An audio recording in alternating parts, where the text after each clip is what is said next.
Hello दोस्तों, एक नाच पर के चुटकुला गाने जा रही हूँ। कैसे लगे कमेंट में जरूर बताना।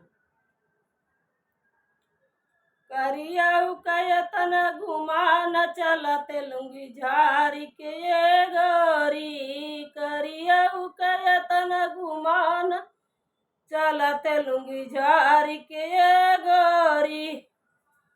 करिया जो होते गोरा जो होते मन उबऊ करते, गोरा जो होते मन उबऊ करत। करियऊ कयतन घुमान चलते लुंगी झारी के ये गोरी। करियऊ कयतन घुमान चलते लुंगी झारी के ये गोरी। सोने की थारी में जवन बनायो, सोने की थारी में जवन बनायो। जवन न जेव करियऊ चलते लुंगी झारी के ये गोरी। जवन न जेव करियऊ चलते लुंगी झारी ए गोरी। गोरज होते मन उबऊ करते, गोरज होते मन उबऊ करते। करियऊ कयतन घुमान चलते लुंगी झारी के ये सखिया। करियऊ कयतन घुमान चलते लुंगी झारी के ये सखिया। झझर गेड़ुआ गंगा जल पानी, झझर गेड़ुआ गंगा जल पानी।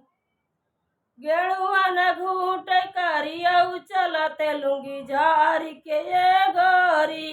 गेड़ुआ न घूट करियऊ चलते लुंगी झारी के ये सखिया।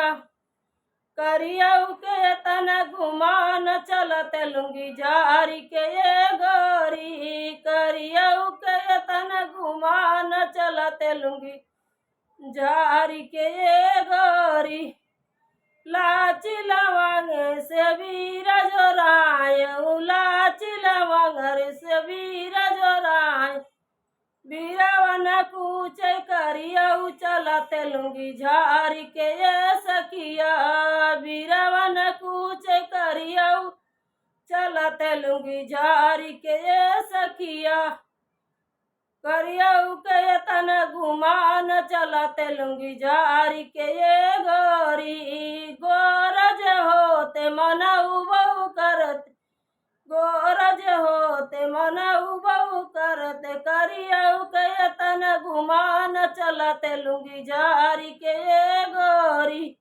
बाय।